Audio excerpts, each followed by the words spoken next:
Hey, Amy, can you hear me okay?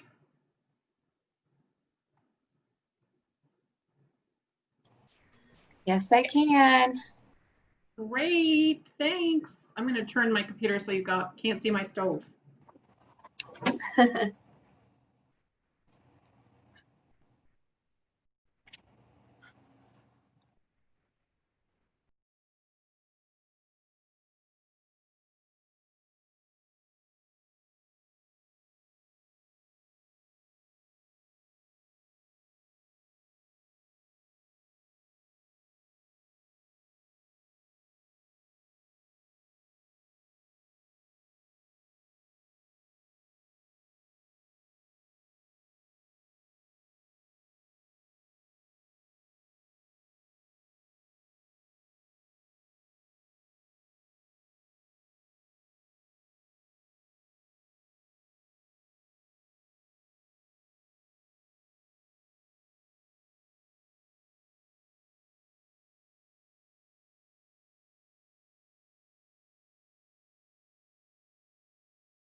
There, at 6, are you going to welcome everyone and introduce everybody that's on the panel?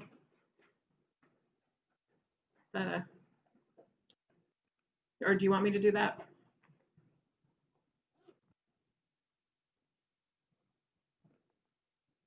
You're muted.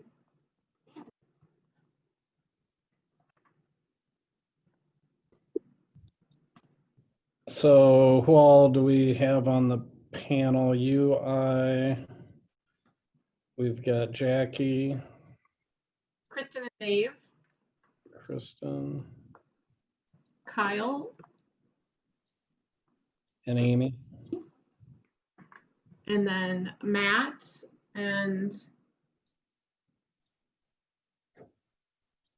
Todd Golding. Golding, I think, is here or was going to attend.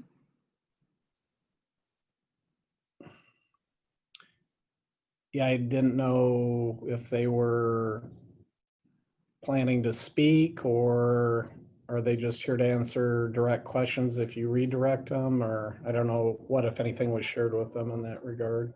Right, so if there are questions during the Q&A, there'll be other people. Oh boy. Jackie Wyatt needs the Zoom link.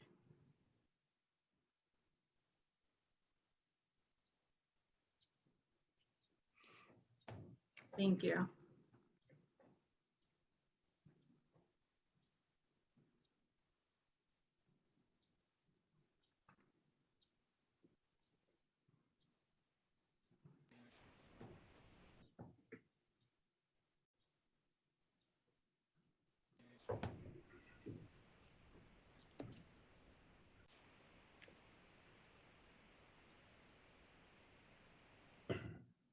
Amy, when would be a good time to put the FAQ document from Adam in the chat?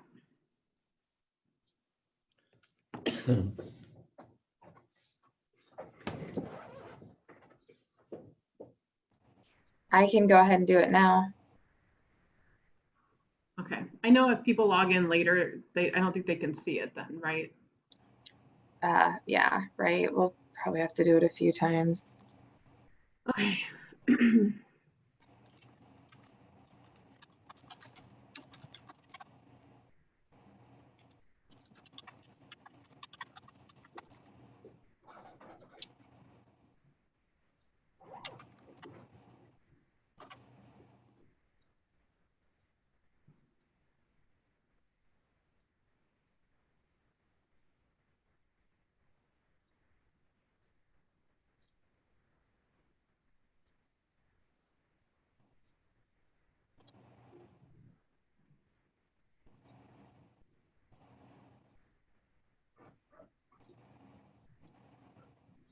So everybody's muted other than panelists, right? Correct.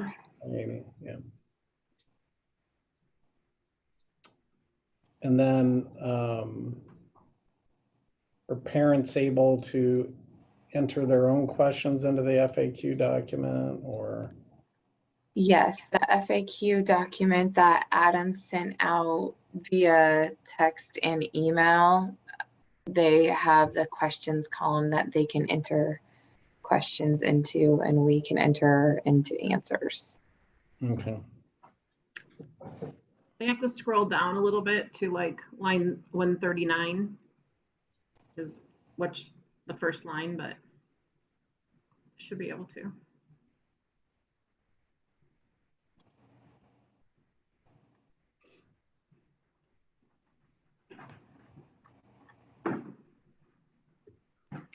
Ready to get started?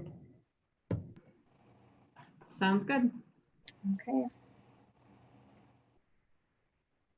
Good evening. I'd like to welcome everyone to this parent FAQ from the district about our plans to return to learn for the 2020-2021 school year.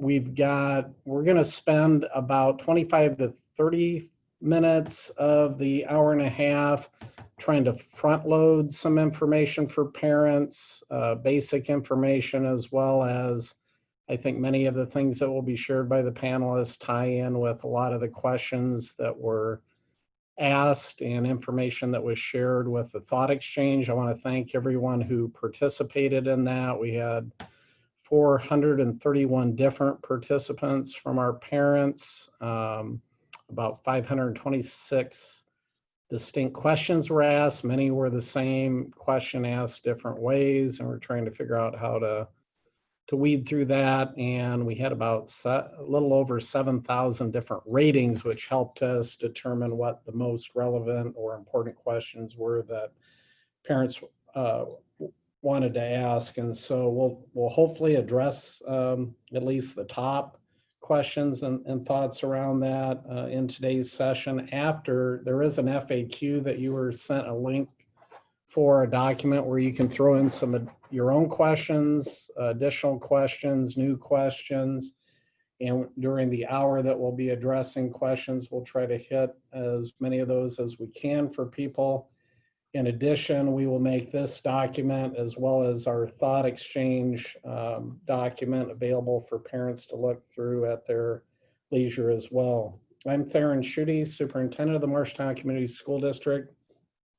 I'm joined on the panel by Dr. Lisa Stevenson, our Director of Instruction, Ms. Jackie Wyatt, our Marshalltown High School Principal, Ms.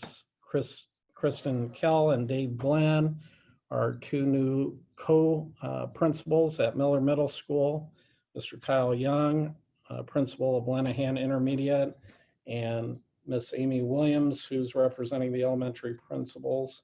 And each of them are going to be charged with talking a little bit about their respective levels and how and what parents can expect differently from maybe what how things have been handled in the past due to COVID.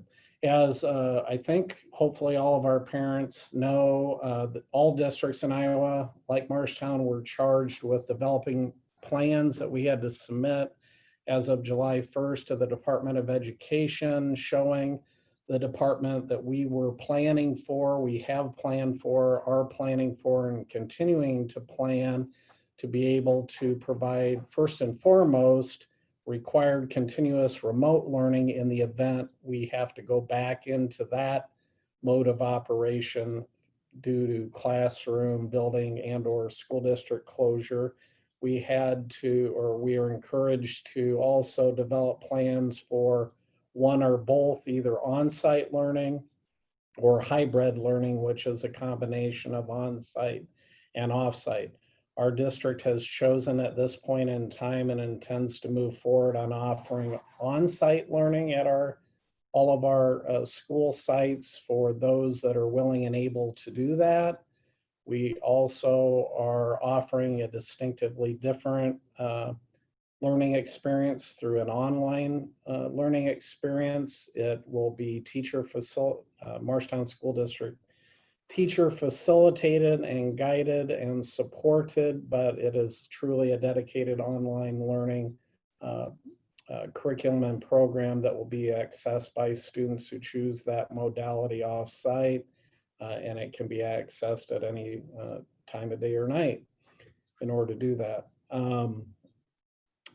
So there's on-site as an option, there's online as an option, and our district will be positioned at any point in time, if we have to pivot into what is called required continuous remote learning, which is like what we did last spring. So in the event that a classroom or a building or a district, due to public emergency, has to go into closure mode, our in-school classroom teachers will pivot into a virtual remote learning mode in order to provide that learning similar to last spring. That is entirely different from the online learning option. I think the other thing I want to clarify real quick is that all of these things that I'm talking about are not the same as homeschooling. Last spring, I think, when we went into emergency voluntary continuous learning opportunity mode, a lot of parents naturally referred to that as homeschooling. Homeschooling essentially is where the home or the parent provides all of the education for the child with little to no school district involvement. So that's an entirely different thing. If that's truly what parents want, then there's a specific application they need to make for that in order to provide all of their child's education on their own without support of the school. There's also what's called homeschool dual enrollment, where you can take advantage of some courses that the school has on site or extracurricular activities, but for the most part, the education is provided by the parent exclusive of the school. That is different from online learning, which the school is facilitating, guiding, providing support for, or different from continuous remote learning, which is kind of where we need to pivot into in the case a classroom, a building, or a district is closed down. I just wanted to reiterate some of the different general mitigations things that we're putting in place across the district. We've said in the past, we're going to have temp screening on a daily basis. We're guaranteeing that for all employees daily. We're hoping to get to where we can figure out how to do it for all students closer to daily, but right now we've just been saying random regular testing. Maybe it's every other day or every third day, but our goal and hopes are to figure out a way to do it every day for all the students that are on site as well. We've purchased temp screening devices, walk-through devices similar to what Emerson and Fisher Controls has. We also have a lot of handheld devices that are going to be available within the school, and there'll probably be more ordered too to accommodate it. But temp screening will be taking place with regularity with all students throughout the days and weeks of school. We are requiring face covering. So when a student arrives to school, if a parent brings them to school, if they walk to school, they need to have a mask or face covering on when they come onto school property. And some form of face covering will need to be worn throughout the day while they're at school. Obviously, there'll be certain times like when they're eating while they'll need to remove the mask, and we're talking about how and if we can safely provide opportunities for relief from a face covering or mask. But right now, short of having that, it's going to be required all day long. The district is providing a face shield, a high quality face shield for every single student employee, and to the extent possible, we're going to try to keep those at school. We're also providing one cloth face mask for every student and every staff member. That's not enough. Parents need to also help their children acquire, if they don't already have it, face masks that they can use, because obviously those need to be washed regularly or daily, in addition to the one the district is providing. We also have purchased desk shields for all students. They're different sizes if they're elementary from secondary, and those will create additional barrier for students in addition to the face mask or face covering, which will allow us to operate safely with 3-foot social distancing while we're still striving to get more social distancing closer to 6 when and where possible. But the American Pediatric Society, as well as our local public health, has told us with those requirements of face coverings and with desk shields, we should be able to safely function with 3-foot social distancing. If a student has a medically documented reason why they can't wear one, we will absolutely work with that, but we will, in those cases, be creating more of a 6-foot social distancing from other students. We have developed, and we're in the process of creating and implementing significant building signage to help remind students as well as staff of appropriate hygiene and hygienic practices, social distancing, traffic patterns that are being established to help minimize the crossing over of kids.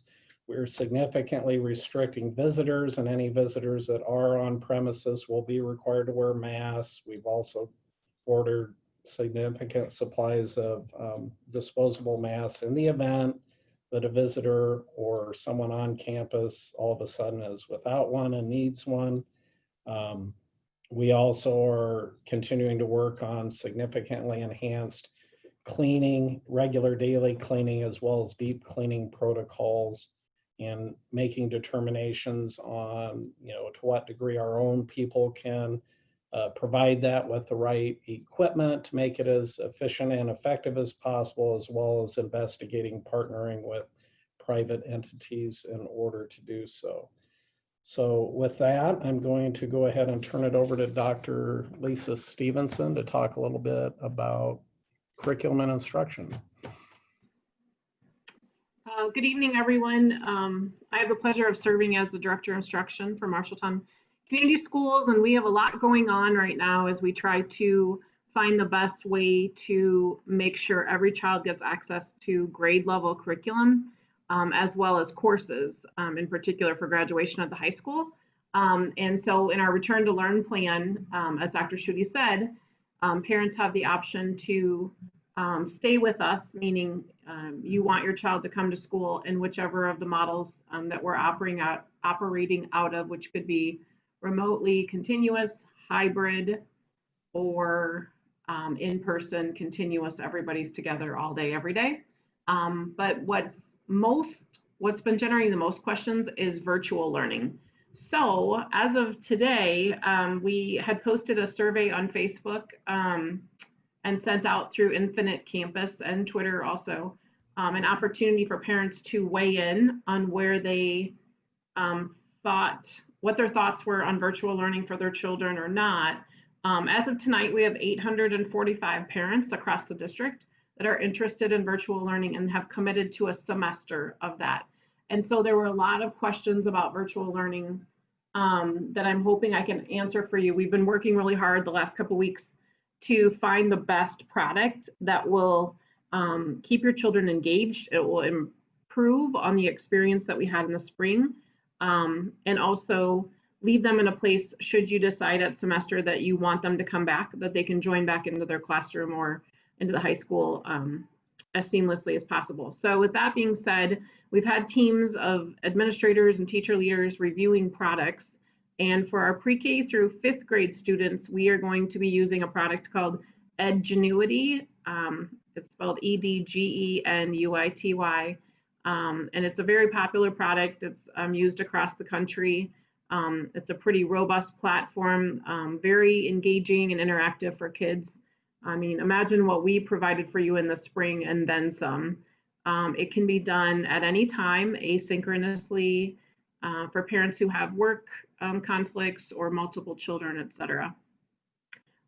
So that platform, should you say yes, you have a 3rd grader, your child would get core instruction in 3rd grade content areas. So think math, reading, language arts, science, social studies. And then they also offer some electives, not as many electives as your child would have as if they were in person, but the ones that are required by the state. So they would have access to units around music, physical education, art, etc. So that's the product we're going to use for pre-K 5, and we did extend the deadline for that survey. We originally had said the deadline was yesterday, but then with the scheduling of tonight's parent session, we thought some parents either might change their mind or be answering it for the first time. So we're going to leave that open until next Wednesday after the school board meeting on Monday for parents to go in and note their intentions so that we can get the system all loaded up for your child ahead of time. Your child will be under the supervision of a Marshalltown Community School District teacher who is certified either at the elementary or secondary level. That person will serve as your point of contact for the semester. It may be someone that is associated with your child's school, and it may not be. It may be a Franklin teacher supporting all 2nd graders, for example, across the district. So we'll be making those decisions here in the next couple of weeks based on our staff responses. And then for the secondary level, for grades 6 through 12, there is a similar product called Edmentum. So like Momentum, but Edmentum. And we've used that product in Marshalltown for the last couple of years for credit recovery and other reasons with some Miller students and with all of our MLA students and then some high school students. So we're very comfortable with that platform. And it has a whole catalog of courses that parents can pick from. It will be an individualized process. So we're going to have to look at your child's high school schedule and what they had hoped to take if they were going to come back in person, and do our best to match those courses through the Edmentum platform. I'll be honest and say it is not going to be an exact match. So whatever your schedule is, you don't get to just take all those classes via Edmentum, but there is a very rich catalog, and I do think you're going to find a lot of choices in there that meet your individual child's needs. And again, you'll have ongoing contact with the teacher. There'll be a parent tutorial that's available for parents that want to help their children. Obviously, we want you to be actively involved in the process. And then lastly, I wanted to let you know that if you have a child that has any special learning needs, whether that's they're gifted and talented or they have special education needs, they maybe need services around English language learning, we will be providing those services in addition to the Edmentum or Edgenuity platforms, because we are required to do so, and we know that that interaction with a teacher specialized in that area is really critical for our learners, for some of our at-risk learners. So that's what we have going on. If you have any individual questions, parents have been shooting emails to me or sending them to their principals who've been collaborating with me, and we do want to work with you. We hope that you're confident in our efforts to mitigate the virus and bring all kids back together. But we do recognize that every family has their own challenges in their decision, and we respect your ability to make that choice for your family. If you do pick virtual learning and you choose one of those platforms, attendance will be taken, grades will be given, papers will be graded. You'll use your district Chromebook, and then at the elementary level, there are also workbooks that are generated. So I think that that's probably most of the questions that I've seen related to the two platforms, and we're excited to get everybody back. We miss all of our students. We miss working with all of you. And I'm going to, at this point, remind you that while there is a chat function on Zoom, I'm going to encourage you to use that Excel spreadsheet to drop your questions in there. You do have an edit feature to drop a question into the left column. And then after the principals talk, we'll dive into those questions. And so with that being said, I think we'll start with the principal of the oldest students first. So Jackie Wyant, do you want to go first, talk about MHS, and then maybe Amy Harmson, if you could pull up that return to learn mitigation document, and that would help, or drop it in the chat, that would help us too. Thank you, Dr. Stevenson.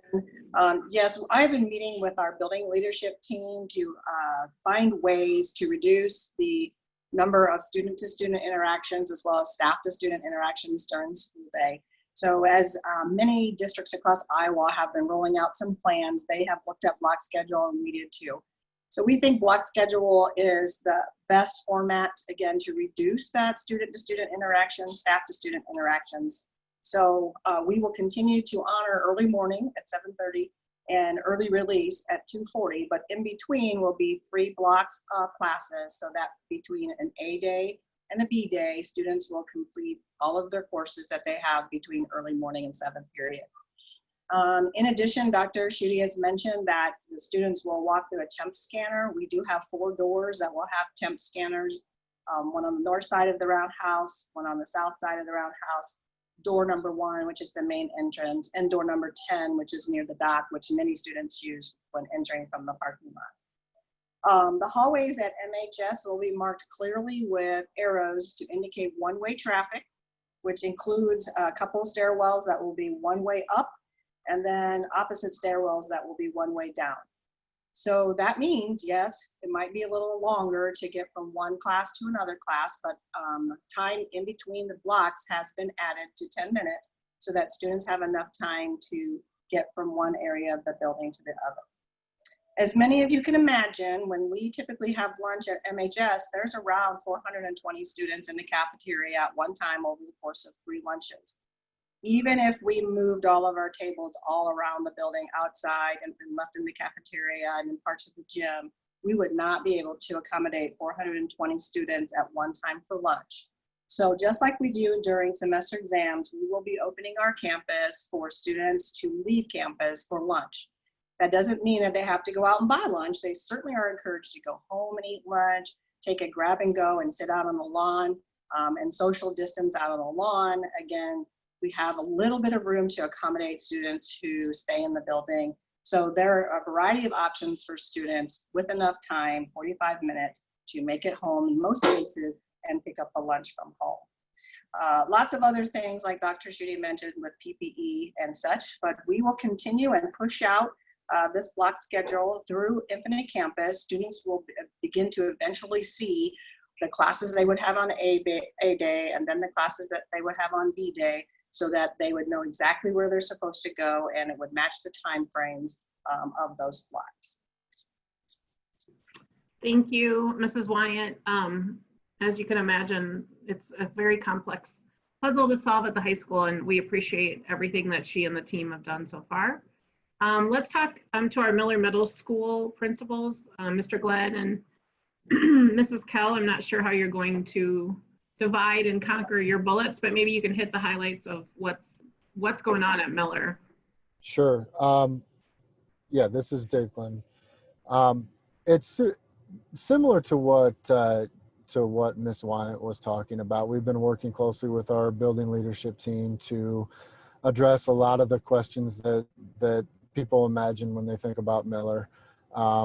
So we're looking at, I think probably the most significant change is we're also looking at implementing a block schedule. It'll be an alternate day block schedule. So like Jackie was saying, half of your typical schedule will be completed on an A day and the other half will be completed on a B day.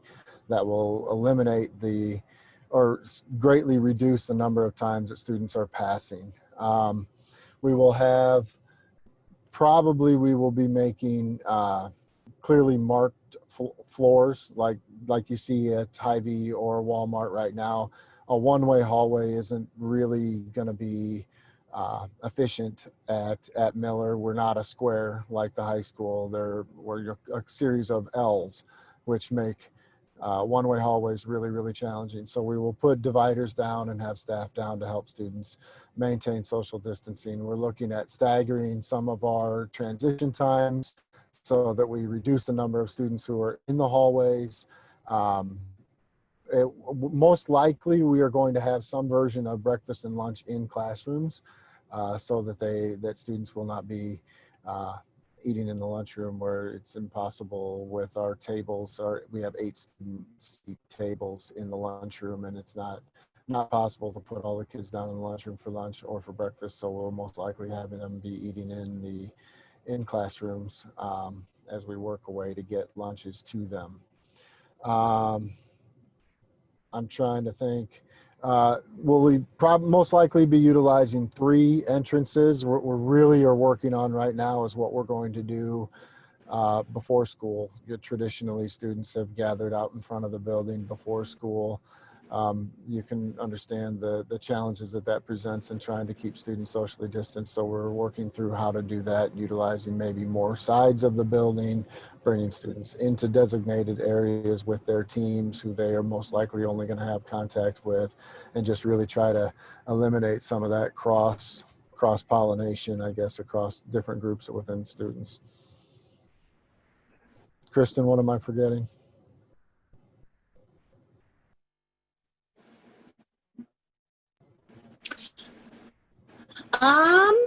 I think you got it all. I know one of the questions a lot of parents have asked maybe is just about bathrooms and things like that. And we're definitely looking at that and how we can reduce the number of students and bathrooms and making sure that there's a lot of sanitation going in that process.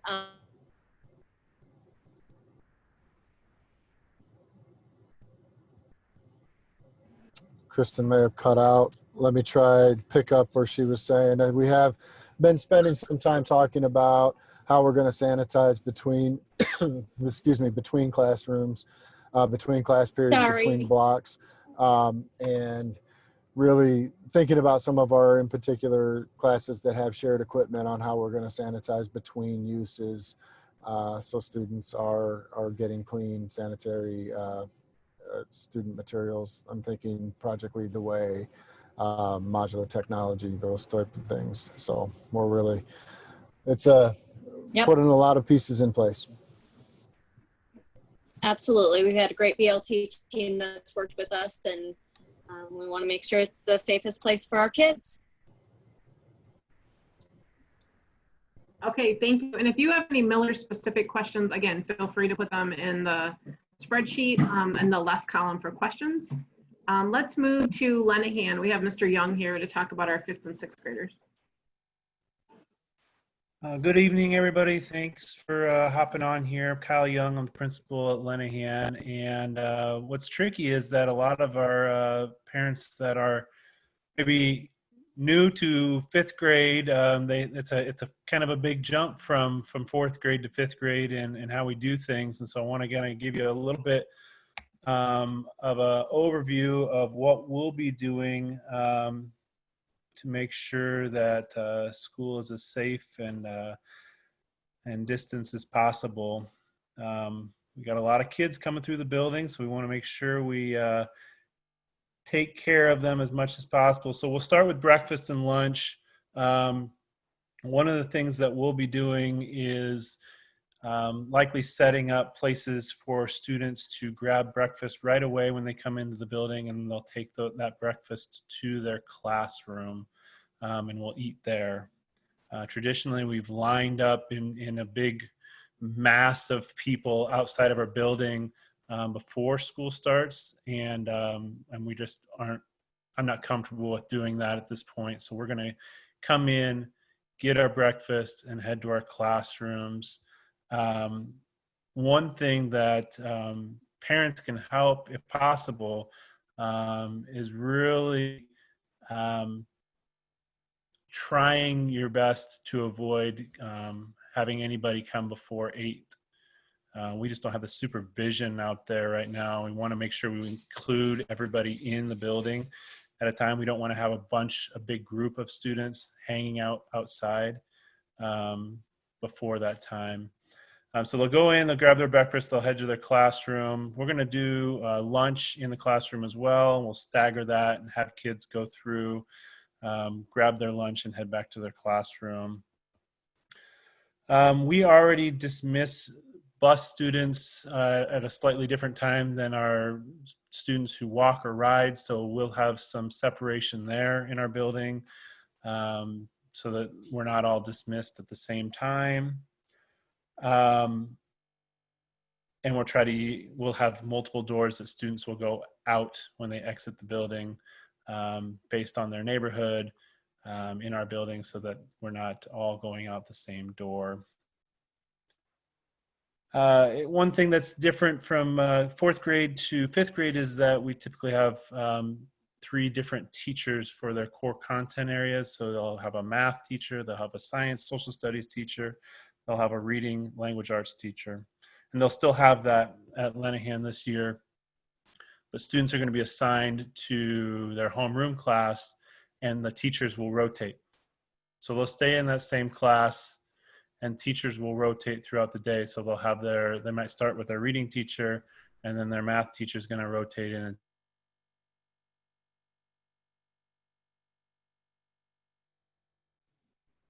Okay. Are you finished, Mr. Young, or did you get frozen? He looks frozen. And it's one big hallway. But we have been working with some folks on signage on how to direct traffic so that we're not clustering up in the hallways. And I think we have a pretty good plan on how to direct flow of traffic throughout the building to mitigate that issue. We talked about that. Our specials we have at Lenahan, all students have like art, music, PE, media, and computer science, and guidance counseling. So the guidance, media, and computer science are going to be taught in the classroom, and something that's a benefit at our building is that our art music rooms are large spaces where we can have appropriate distance, and we have time to clean those in between uses. So we'll at least continue to use those spaces, and same for our gym. We'll have room to space out in the gym, but also we'll most likely take advantage of outdoor activities as well, weather permitting. We talked about visitors, bathrooms. We have procedures established to limit lines and groups in the bathroom. And we're working with our teachers to make sure that it's a safe, clean, and orderly process. We have recess at Lenahan, and we'll continue to. We're going to have you go out as a class. You're going to be kind of assigned an area because we want to limit exposure. And then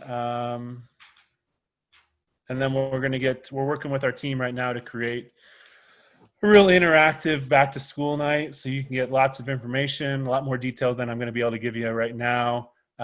Give you information about where your classes are, who your teachers are, what that's going to look like, tours of the building, updates on what all's going on in there. We're going to be working as a team to put that together. Okay, thank you, Mr. Young. And last but not least, Mrs. Williams is here, and she's going to represent our preschool through 4th grade principals and share some information. And then we'll jump into the FAQ.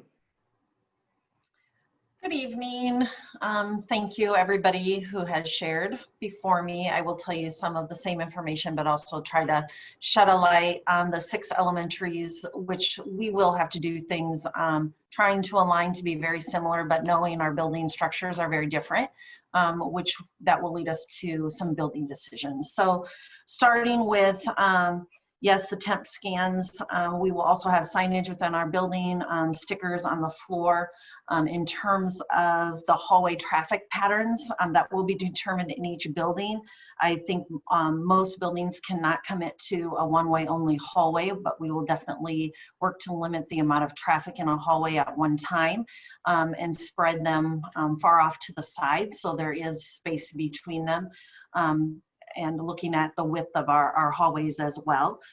We will provide some extra supervision as much as possible for students because we know with our young learners, it's going to take a lot of teaching, reteaching, acknowledgement for students when they're doing the right thing and helping them learn just a new process and procedure in a lot of things from where they walk, how many kids can use a bathroom at the same time, to wearing their masks, to wearing their shields, to facilitating and being able to manipulate individual supply boxes and really do some individual learning when they're very much used to a lot of cooperative and a lot of sharing. So some of those structures will definitely have to be taught, and we will ensure that there is time in our schedule to do that important teaching and reteaching.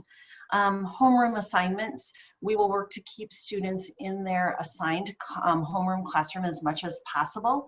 And this is to avoid that cross-contamination that many of the other principals have talked about. We at the elementary level are going to work for that 3 to 6 foot social distancing with our mask, with shields, with the desk dividers as well. We're working to spread out students within our classroom areas, as all of our schools are.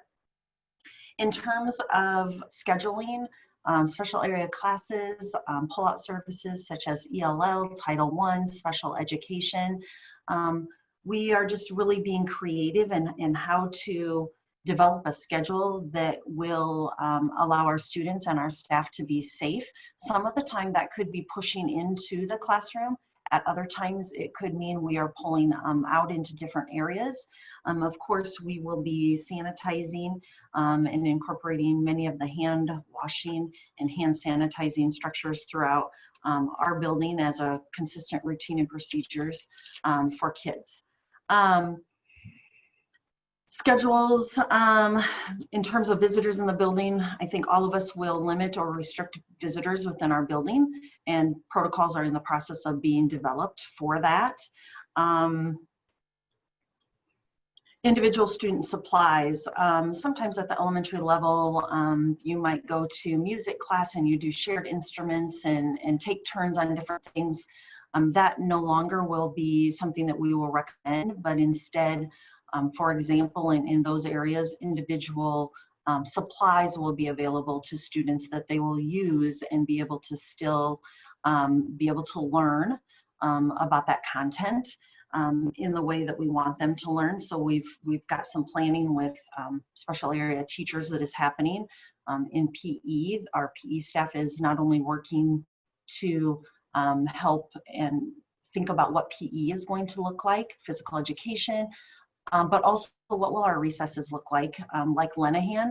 We will go outside for recess. We will also work to keep our classes by homeroom, so we will spread them out on our playgrounds and keep them by homeroom. Our PE teachers across the elementaries are working together to come up with some games and some activities that we can do that really limits the equipment or provides individual equipment for students to use. Breakfast and lunch, as stated with many of the buildings, I'm not sure that our lunchrooms in the elementary can accommodate the social distancing guidelines. So we will also be creative in how we will serve that. In many cases, and in most cases, it will go into the classroom. So kind of a grab and go type of service that we will have. Couple other things.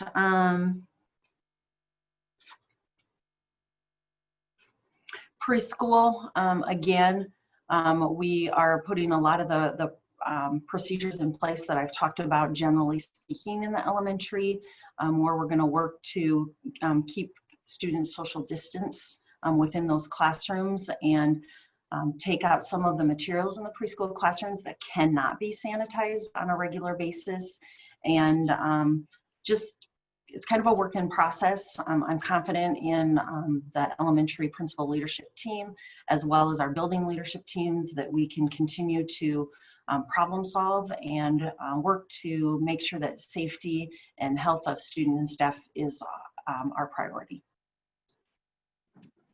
Thank you very much, Ms. Williams. So we went a little bit over. I'm sorry. I hoped we'd get done in 30 minutes, but we're pretty close. So now we're going to go ahead and jump into the FAQs.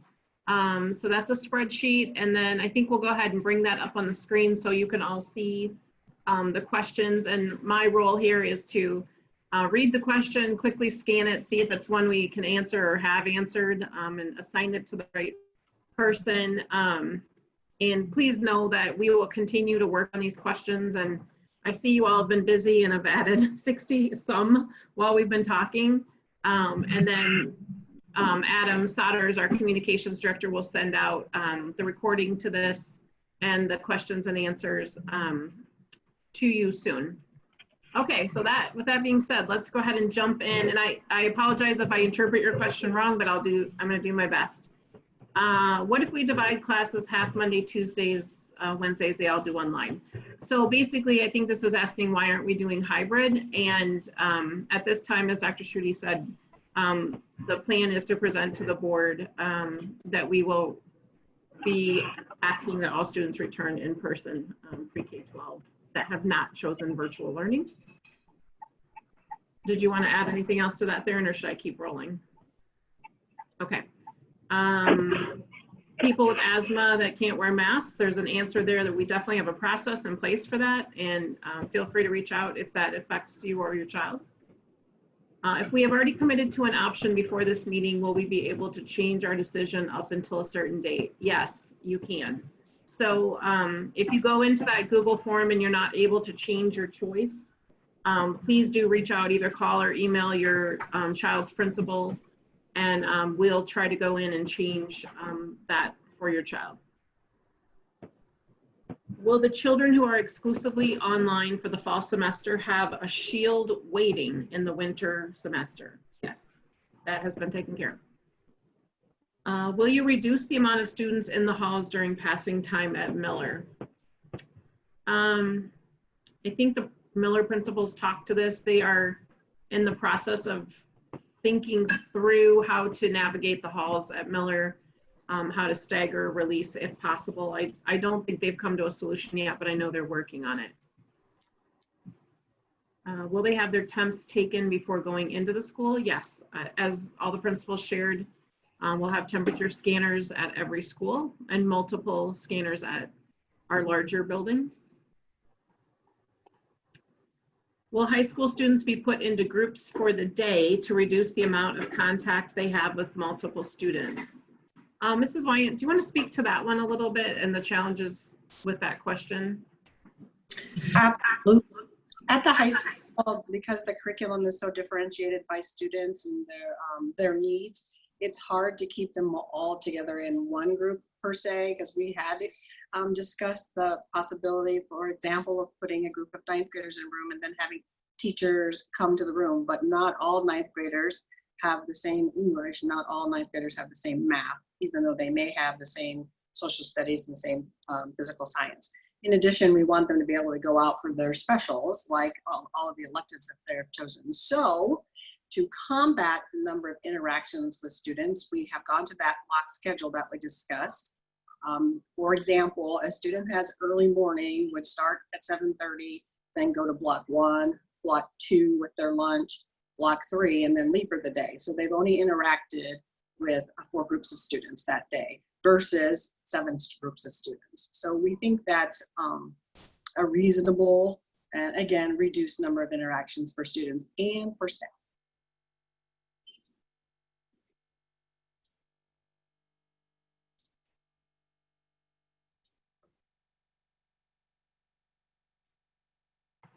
Okay, sorry, I couldn't unmute myself for a second. How will distance learning be organized? Will teachers have random office hours?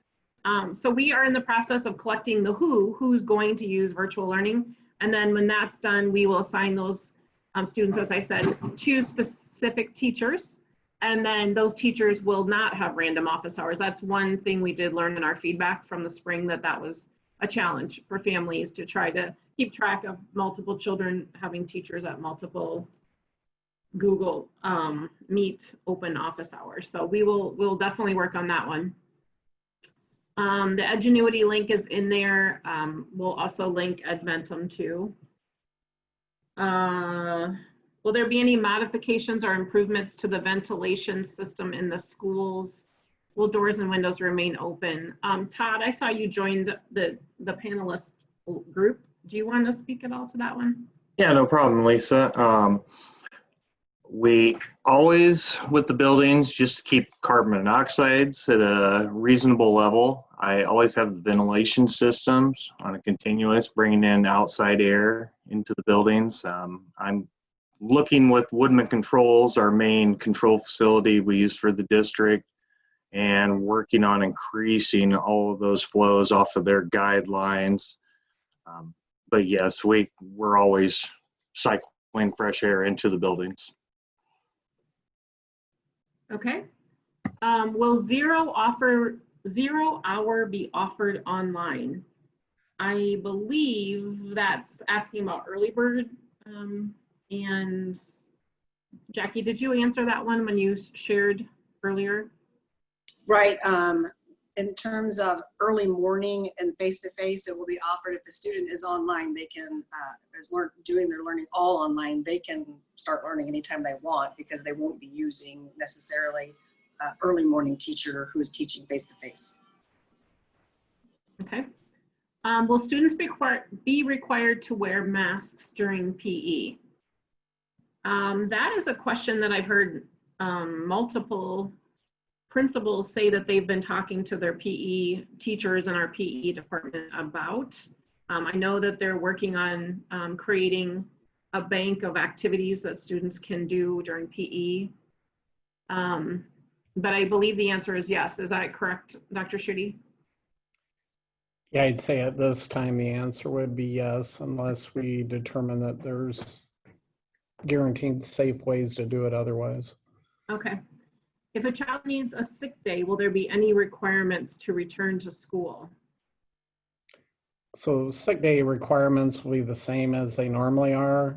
We're going to really push with parents to do a great job of self-checking and monitoring their students on a daily basis, in addition to what screening we're doing beyond what we normally do. But, you know, a regular sickness is a regular sickness. If there are reasons to believe that there's potential for COVID-related illness, then, you know, we'll be sharing with parents the appropriate guidelines and protocols as provided to us hopefully sooner than later by the Iowa Department of Public Health and Marshall County Public Health as it relates to how we'll handle that. But, you know, some of the CDC guidance has been changing over time. For example, if it's simply a case of a child having a temperature, you know, they've now said instead of 72 hours fever-free, it's 24 hours fever-free before a child can go back. So our school nurses will be working with sending out specific communications to reinforce our typical practices as well as any special practices related to COVID. How do we let the district know how our student will attend and what is the deadline? So I think after we get finished with this and we have the recording and FAQs to share out, I'll probably ask that communication to also include one more time a link to that Google form. For any parents who maybe have not answered, we did have, I think we had over 2,500 or closer to 2,800 students who had indicated how they plan to return. So we're getting there, but we're not at 100%, and we want you to do that. The deadline, as I said earlier, will be August 5th. Is it face shields or masks? I missed if there was an option to which one we chose. And then, okay, that one's been answered. How are you supporting students from the dual language program who choose online learning? That's a really great question. And to be honest, we are, again, waiting to see who RSVPs in a sense, like which of our families are picking virtual learning. Are those families coming from the dual language program? And then hopefully Some of our teachers that maybe need an accommodation to teach at line or teach remotely are bilingual. If not, we're going to have to get creative and figure out ways to support those students. Edgenuity does have a lot of not just Spanish language, but language translation services available within it. That is not the same thing as what a dual language program does, but it's a support of sorts. But that's a great question, and we will have to go back and visit more about that one and share information after we've made decisions. What role does the school district have in mitigating community spread? Does putting thousands of children from across the city together put us in a vulnerable position as an entire community? So obviously this is a pointed question, and you know, people are polarized depending on how strongly they feel whether students should or shouldn't be in school. And that's why we're providing two distinct options to try to best accommodate as many of our parents and their beliefs and their desires as possible. We will not intentionally bring students back into school in an unsafe situation. And we believe that we're putting in the necessary mitigation practices and protocols that are going to best ensure that we're able to fully educate students in the safest way possible. If people don't agree with that, then I would encourage them to choose the other option, the online learning option. Will there be a mandatory login time for online students, and can they do that in the evenings if parents work full time? Yes, absolutely.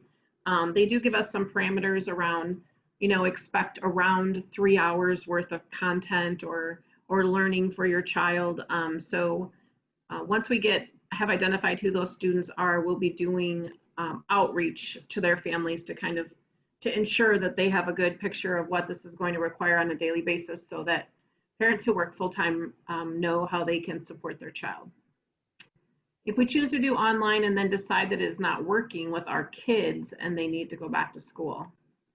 Yeah, that's a great question. And again, it goes back to, we really hope you put lots of thought into that decision prior to making it, because as you can imagine, it's very complicated. We're saving a seat, so to speak, for your kids for second semester. We hope they come back into the classroom and that we're in a much better situation with the virus spreading. But I wouldn't say that we don't have a zero tolerance policy on that, but we are investing dollars and time and staff into the virtual learning option. So we do expect or hope that families understand that, and when they commit to it, that they can stick to it. We have seen from other organizations that things have to shut down almost immediately because COVID cases pop up. So how will the on-site students keep learning when they inevitably have to quarantine at home? I think, Dr. Shruti, this is an iteration that we saw hundreds of questions about in the thought exchange too, right? Yeah, I mean, the most common question asked was what happens when and if, you know, someone at school has been determined to be positive and or has been exposed, and I absolutely wish we could give you the exact answer to that. What we can say is that we will follow the protocols and guidelines that are established by the Iowa Department of Public Health once they've been released and are supported by Marshall County Public Health. In the event that a classroom or a building or the district has to go into temporary closure mode, our teachers for those classrooms or those buildings or within the district will pivot into required continuous virtual learning mode, which is similar to what we had last spring for those that took advantage of that. And that's why we've been working very hard to identify households and families that don't currently have reliable internet access and have been working towards getting them connected either through MediaCom and or hotspots.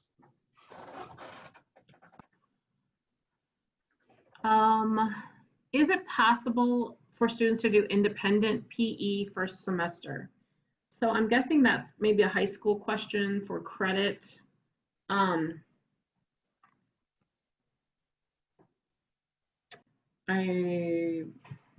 Wyant, do you want to weigh in on that one? I'm not sure how that's been handled in the past. So independent PE is used sparingly depending on what's going on with the student's schedule.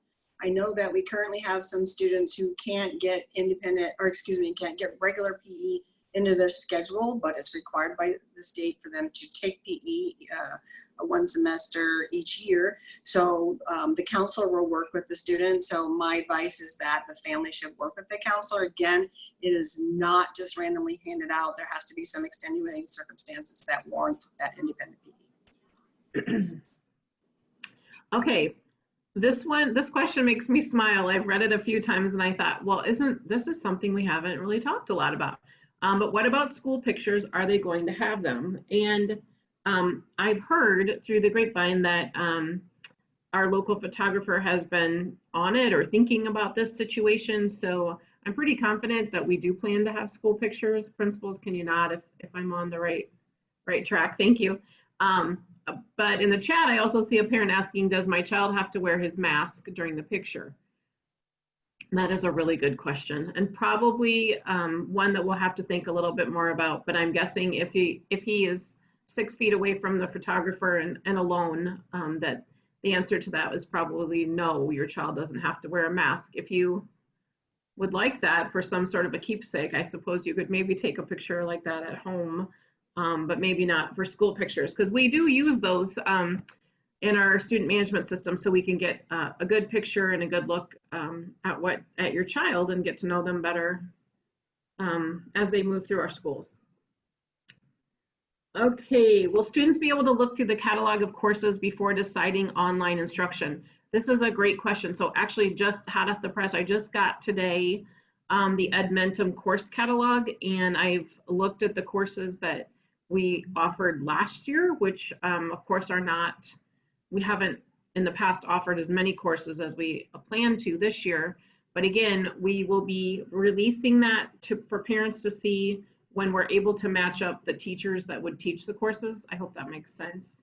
But we do know there are many courses within Edmentum. And if you look at that link that's up a few cells in the spreadsheet, you can see that too. My best advice on that would be, if you're really, really interested in that, to reach out to your child's counselor and or Mrs. Wyant, and they can talk through any specific courses that you're looking for.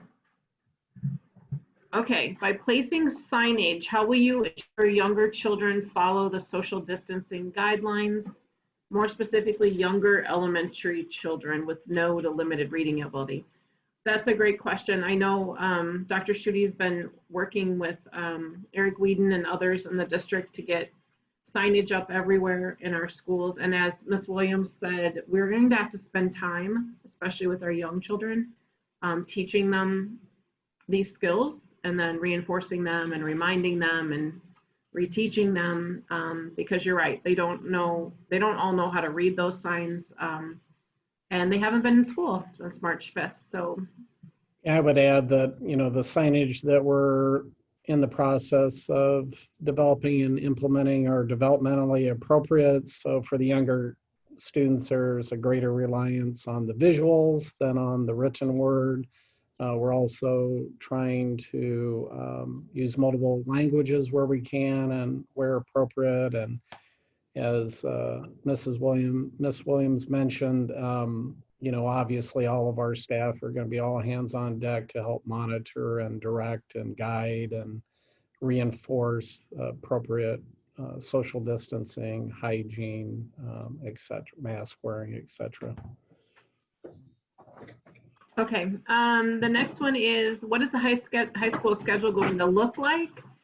So that is a 4-block schedule, and Mrs. Wyant, I believe, will be sending that out to parents after she's had a chance to share that with all of her teachers and staff, correct?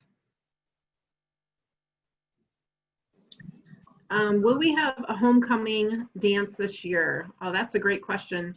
I'm going to have Mrs. Wyant talk about that one, and maybe you can address just some of those activities in general. So as we've been following the Iowa High School Music Association, both of the athletic associations, and with our current social distancing requirements, our students do not social distance when they're dancing. They don't social distance. So I just really don't see that fitting in right now. And I believe we're looking at a September date for homecoming. So that's shortly after we get into school. And I can't imagine that things will really change by that time, but you know, we can keep watching. We certainly want to honor the Marshalltown High School traditions of selecting a homecoming king and queen, that kind of thing. But as you can imagine, most of that will probably be done virtually because we are not planning to really do any concerts even in the auditorium unless something drastically changes and we can bring larger groups of people together. Thank you. Can the district provide a forum for parents with students in the online only program, a way for parents or students to connect who are not inside of the school building? I think that's an excellent suggestion, and one that probably would fall under my responsibility. So yes, once we do get a final list, probably, you know, right that week when school starts, we'll hopefully work with the elementary side and the secondary side to host a similar Zoom or something of this sort where parents could get online with their children and ask questions and learn more about the program. Can you still get college credit if you were doing online studies for MHS? Yes, Dr. Stevenson, if they're doing online studies, we are willing to work with the family to find an online section at MCC for college studies. Of course, the continued requirement of taking less than 23 credits a year that the district would pay for under Senior Year Plus would continue to apply for students even if they're completely online. Can students bring a cold lunch from home? We have talked a lot about breakfast and lunch, but I don't know if we've talked about this. Principals, help me out on this one. We'd probably need to consult with Lynn Large relative. Thank you. I want to say at the high school, the kids have brought their lunch home from home. Absolutely. Yeah, I think maybe it means because we're not bringing in things from the outside and to others, but we'll check on that one and get back with you. If we are doing A and B day schedules for Miller and MHS block schedule, will school hours remain the same? And when will those schedules be shared? And yes, my understanding is if you've been following some of the board meetings back in April before we knew any of this, we did adjust our instructional minutes. And so we are starting earlier in the morning. I'm drawing a blank off the top of my head, but I think our elementary is 8. Somebody help me out here. 8. So, gosh, I don't remember. Anyone? I think I'll look it up right now. Thank you. I want to say 8:25 to 3:25, and the other one is 8:15 to 3:15. But someone will verify my currently foggy memory. Will there be a mandatory login time for online students, and can they do that in the evening? Yes, we've answered that one. There's no mandatory login time, and yes, you can do it at home at night. Okay, some of these are repeating. I'm going to skip those. If children are sent home due to exposure, can they do online during the time they're home? That is a really good question. So it's kind of a little bit of the chicken or the egg here, right? So we're waiting patiently to get information from public health about how to respond when there's exposure in the classroom or exposure at school. And then depending on if they say 3 days, 7 days, 10 days, 14 days, whatever it may be, that will help us know how we need to respond as a system for those students that are home that maybe are not sick, but could get sick or were exposed to someone who was sick, and how can they use their Chromebooks and continue to learn like the rest of their kids in their grade level across the district. We will not put those children on Edgenuity or Edmentum because of the short duration of them being home. But we do know we need to figure out something for them to do should they feel well enough to continue to work while they're home on school stuff. Will Miller kids stay in the same classroom more than what they usually do to decrease being around others more? So what I heard Mrs. Kell and Mr. Glenn say is that, yes, in any given day, they would have normally had 7 times where they were out in the hallway interacting with other people, and now they'll have 3 or 4. Will we have fall sports at Miller? That's in process. Will middle school students have band? That's been answered. I guess there's a study that's gone on that we're using to help guide that decision. Jazz band, we are evaluating information from a national aerosol study. Todd, this would be another question for you. What can you tell us about automatic soap dispensers, automatic towel dispensers, etc.? Yeah, as of right now, some of the buildings do already have automatic like hand dryers and dispensers. Several in the district are still not, but with all the added sanitizer dispensers that will be posted at every one of the restrooms, major corridors, hallways, everything else, with everybody washing hands and sanitizing, plus then custodial coming in and statically cleaning.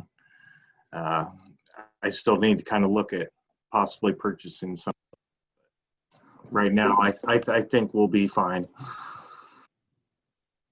Okay, thank you. Lisa, I'm going to go back to one of the questions, the question regarding the forum for online students and parents.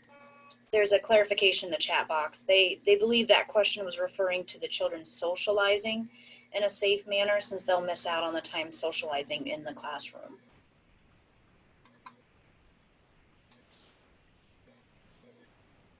I'm sorry. So what question did that connect to? The one that was regarding the forum, line 172.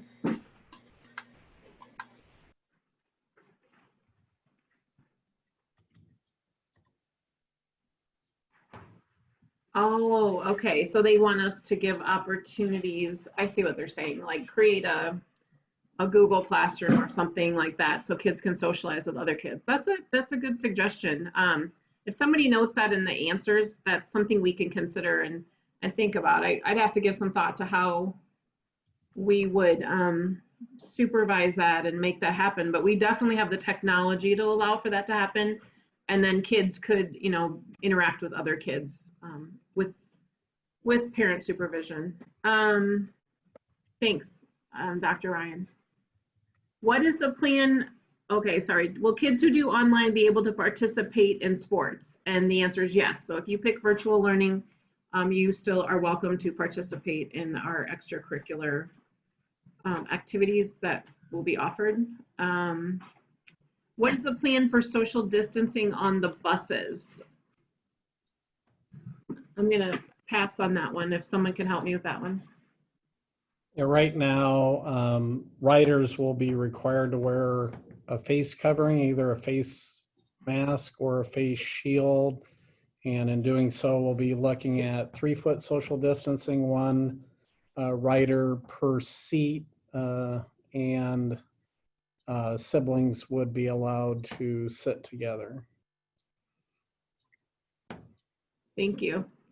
How will my child know what his schedule is? He's in 10th grade. So if he's reporting to school and learning not virtually, then he would get his schedule in Infinite Campus, just like he's done in the past. And those come out the week of August 8th. Is that correct, Mrs. Wyatt? Actually, they're available now. So as we work on converting to a block schedule, students will see that transform to four periods on A day and however many periods on B day. Okay, thank you. It will be easier to control the number of kids using the restroom in elementary, but in the secondary levels, how will you ensure bathrooms are not overloaded during passing time? So that could be a Miller or high school principal question. At the high school, we've asked for the circles that tell you to stand on this dot, so that if you see that there's someone on the dot right at the door, you can't get in there. I think we'll probably do the same, as well as enhance staff in and near the restrooms. When is the last time to decide between in-school and online? It would be good to know the Iowa Department of Public Health protocol. Yes, I completely agree with you. And so that's why we've extended it to August 5th. That's our goal. What can us as parents do to help our staff to help teach them the importance of masks and social distancing? Oh, this is a parent after my own heart. So yes, parents, please, you can help us a lot in these next 4 weeks before your children come back by practicing, having them wear face coverings for, building up the amount of time that they feel comfortable walking around the house or going, in the car with you with their face covering on. And then the same with social distancing, like, really trying to give them some ideas of what 3 feet and 6 feet look like, because as you all know, that's not really instinctive or natural for small children. So, just praising them when they do the right thing and teaching and reteaching and being patient with them, because it's hard. So, yes, that would be very helpful if parents would do that. Why are you not doing a hybrid to decrease the actual amount of kids in the building to ease social distance environment?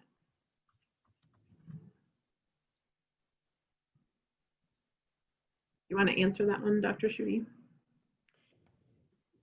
Well, again, first and foremost, we believe that we can provide a safe teaching and learning environment by accommodating those students and families who are willing and able to come on site with mitigating strategies and protocols and things that we can provide. Each of the different options as it related to return to learn presents its own challenges and benefits.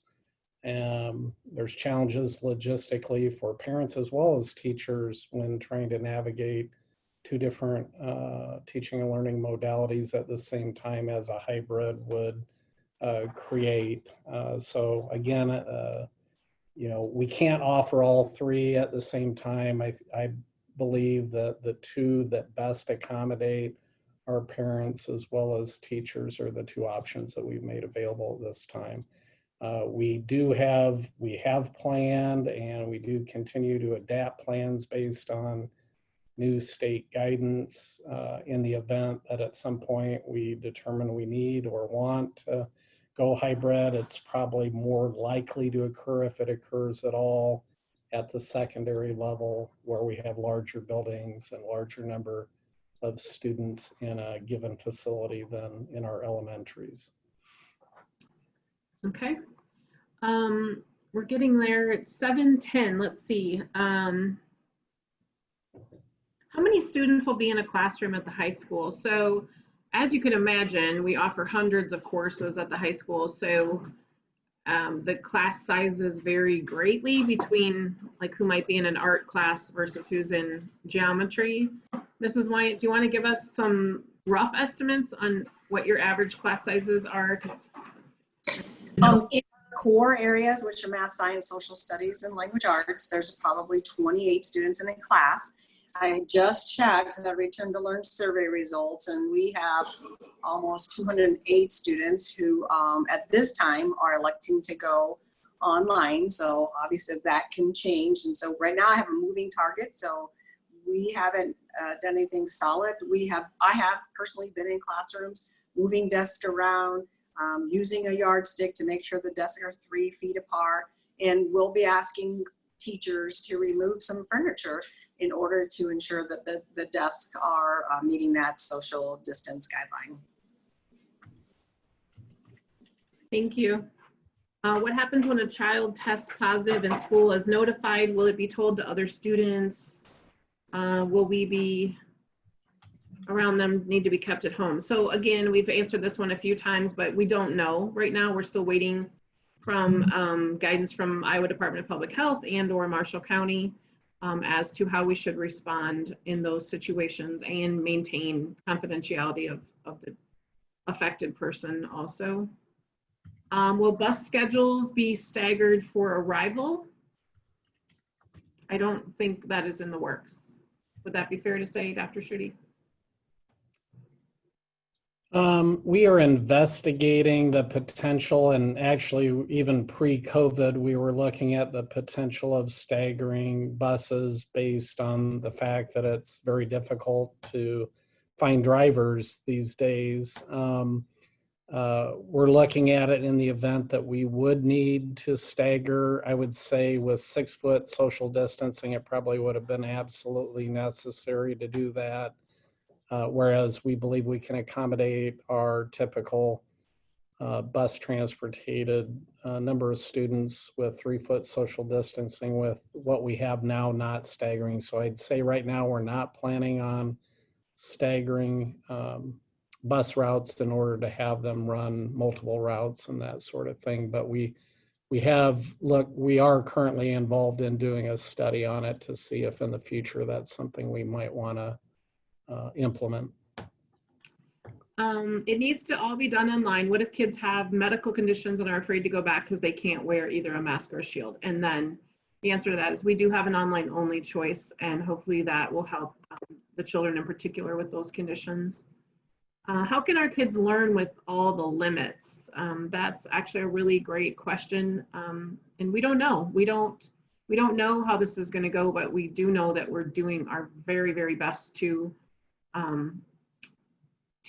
think outside the box and make sure that all of the unfinished teaching and unfinished learning from the spring is accounted for as we launch the school year, and make the most of it, because we really don't know what the future is going to hold in terms of the progression of the virus in Iowa. Visitors in the building may restrict is fine, but if I want to come see my child in the area to make sure this is all being done, will I be allowed in? I don't think so, is my answer on that one. Correct me if I'm wrong. Visitors aren't allowed at school, just to check to make sure. I think just as in the past, they would need to make arrangements with their building administrators to have a scheduled, structured visit. Mm-hmm. Okay. Will there be buses running? Yes. How will you do the bus situation? Kids now sit 3 to a seat. I think we've talked about that one. When will we have access to the K4 link within the document you just shared? That's a great question. So the document Ms. Williams shared, there were some things in there that are still very much in draft form, and given that there are 6 building leadership teams supporting those building principals, we want to make sure that those groups have a chance to see it all, and then the building principals can share with the staff. And then once that happens, then we'll share that document more widely so parents can see it. So I'd say definitely within the next week. How will students be socially distanced with large numbers of students in the classrooms? I think multiple principals tonight on the panel addressed that we've been working on this actually since June, trying to figure out our furniture and square footage and how to arrange classrooms and what can stay and what can go. So yeah, there's been a lot of work put into that, and a lot that will happen in the next few weeks. In regards to hybrid learning, how will the virtual learning platform be delivered?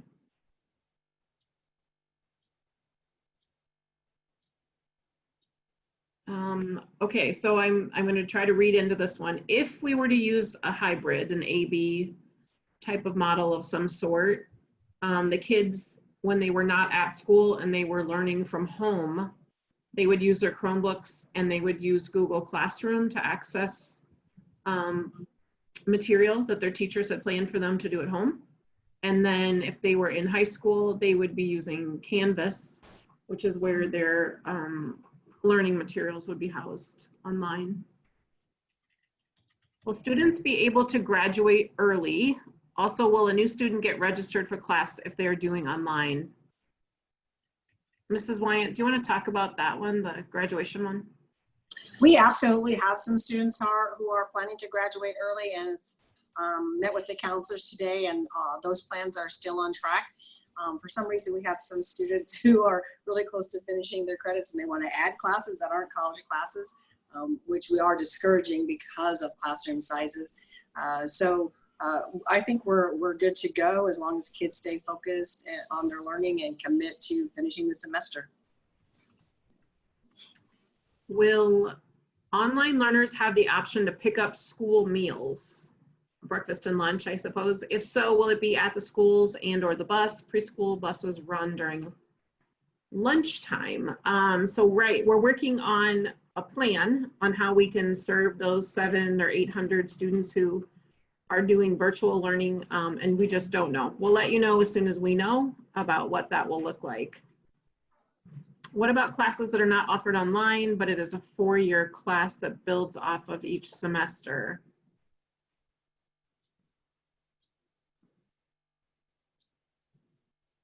Mrs. Wyatt, I'm not sure where that one's going.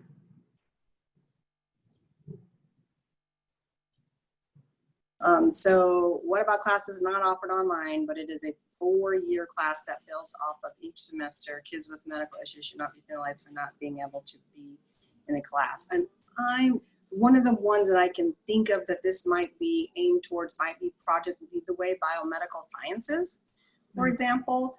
So one of the things that we are investigating is Project Lead the Way has come out with a little bit of guidance on online learning. The challenge, of course, is the certification of the staff member, because there's a training that you have to go through. And so for our building teacher to be teaching face-to-face for 6 periods during the day and expected to do more teaching online, that's part of the challenge of a hybrid model. So that creates an overload for her, but more information will come out as we read more about what Project Lead the Way is willing to do in an online environment. Okay, and I just looked, we're down to 10 minutes and we still have about 50 or so questions. So I'm just gonna tell you, we're not gonna get through them all tonight, but we will write answers in and we'll just do as many as we can here in the next 10 minutes. For children who face behavioral challenges, may take their masks off, will they be sent home for the day? Again, I think every school is going to be working with children, especially with children with behavioral challenges, to make sure that they have opportunities to practice and practice again if needed, wearing their face coverings. And then there's a progressive response to address the situation. Thank you. If a student has symptoms and tests positive, do they have to have a negative test to return? That guidance will come hopefully around August 1st from the Department of Public Health. Are there any dual credit classes available for the online or learning option? Yes, there are. Will children found to be COVID-19 positive be required to follow CDC guidelines as far as the number of days spent in isolation? Yes, we will definitely follow those guidelines, whatever that may be. Does the school district have an action plan for classroom decontamination if a student is found to be positive and had spent time in the building? And the answer to that is yes. We will, as you heard Todd say, we have been working on mitigation efforts, and then also some of those mitigation efforts can transfer to become response efforts if you are responding to a positive case and not just looking at the proactive side. Will online students be able to accelerate their learning, or is it a set day-to-day learning schedule? What support will there be for students who work ahead or fall behind when they return to class instruction in the future? Yes, so we're learning more and more about that, especially for the online program Edgenuity and Edmentum. It's a self-paced program, so there are students who will go through it much faster than others, and you're not penalized for going through it too quickly. If you are working ahead, that's something that the Marshalltown teacher that's overseeing your child and others will know and have an eye on, and will be able to work with the family to make sure the child has appropriate personalized opportunities to learn. Will parents be able to monitor student progress on the digital learning platforms? Yes, that's my understanding, is that parents can see an Edgenuity for sure. I'm not sure at the Edmentum level, but we will share. I'm sure that that secondary product also has an FAQ document that we can share with parents. Otherwise, the teacher is always there as a resource to share how far along the children are in the course. Chromebooks will be available, yes.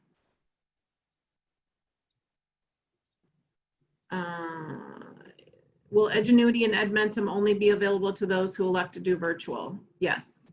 If we choose online, are they going to do portable internet, or do we have to get our own? There is an answer there about how can you get internet and how can we help you get that. What will busing look like for elementary children? Will the amount of students be limited? Will there be dividers on the buses? Children will wear face masks or face shields on the bus.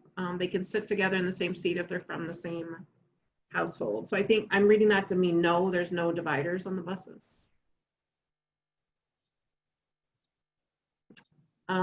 Schedule for second graders, 8:20 to 3:20 is our schedule, bell to bell. Why can we not send our kids part-time and then do online part-time to decrease numbers? I'm off 1 or 2 days a week. I want to homeschool those days, but not the rest. Why can't we choose to do both?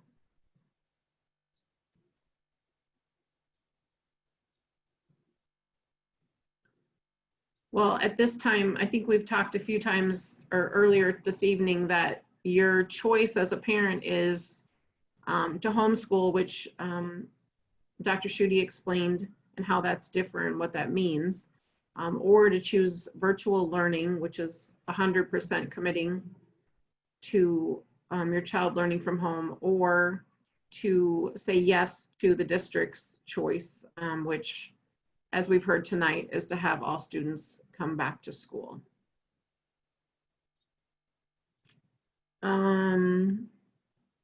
Do all sports have to end for the time being if one student tests positive?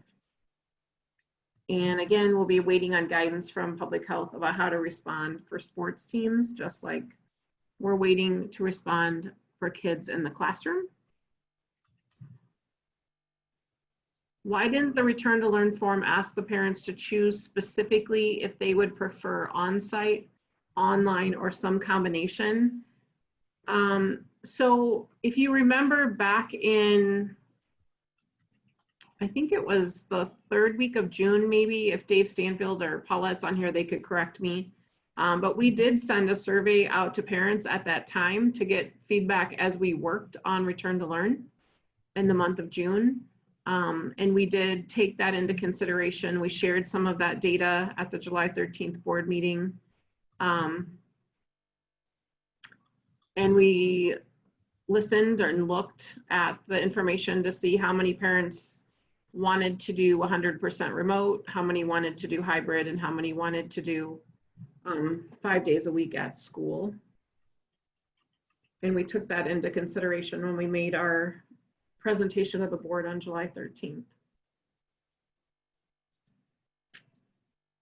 How is busing going to be handled? We've talked about that one earlier tonight.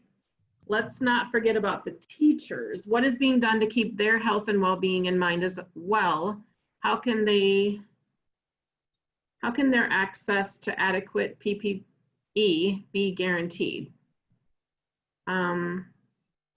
We purchased PPE for all employees also, and then staff are also having an opportunity to engage in training about how to stay safe and learn more about the virus and how we can protect ourselves. How will students be able to keep 6 feet apart during passing time? We'll have adults monitoring that, enforcement, and signage, okay?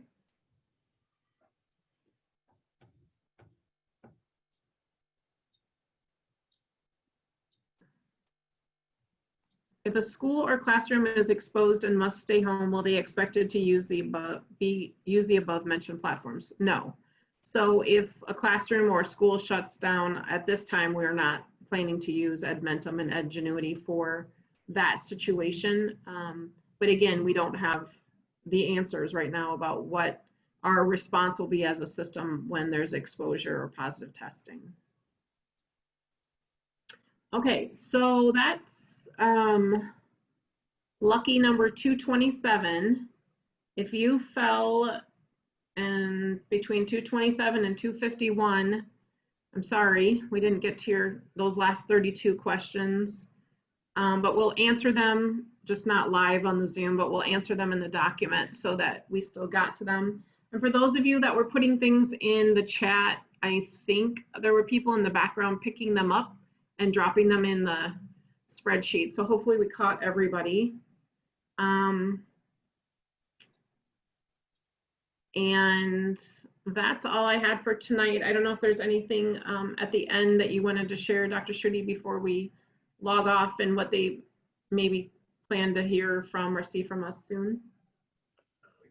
Well, once again, thank you to everybody who participated this evening. As some people had mentioned, it's a lot of information in a short period of time. Hopefully, between what we were able to share, it's answered a lot of your questions. Obviously, we don't have answers to all the questions because we're still awaiting more guidance from the Iowa Department of Education, the Iowa Department of Public Health. We just received guidance today for fall sports, which official practices are starting in a couple weeks, and events from the Iowa High School Athletic Association and the Iowa Girls High School Athletic Union. So we're working through that to determine what guidance we need to follow from them and what local decisions and or conference and district decisions we need to make. So we will definitely be doing our best to push out information and decisions to everybody at both the building and district level as soon as we have that information to you.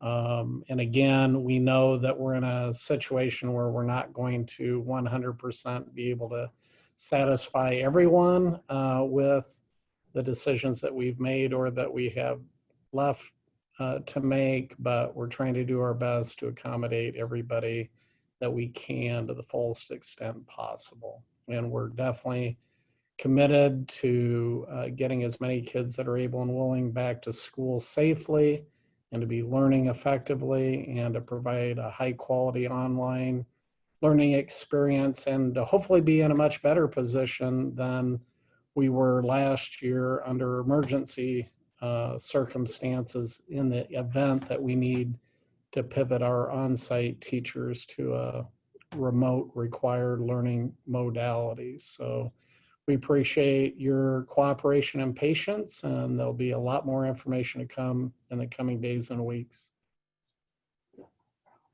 Thank you, everyone. We appreciate all of you. Panelists, good job, everybody, and stay tuned. We'll see you soon.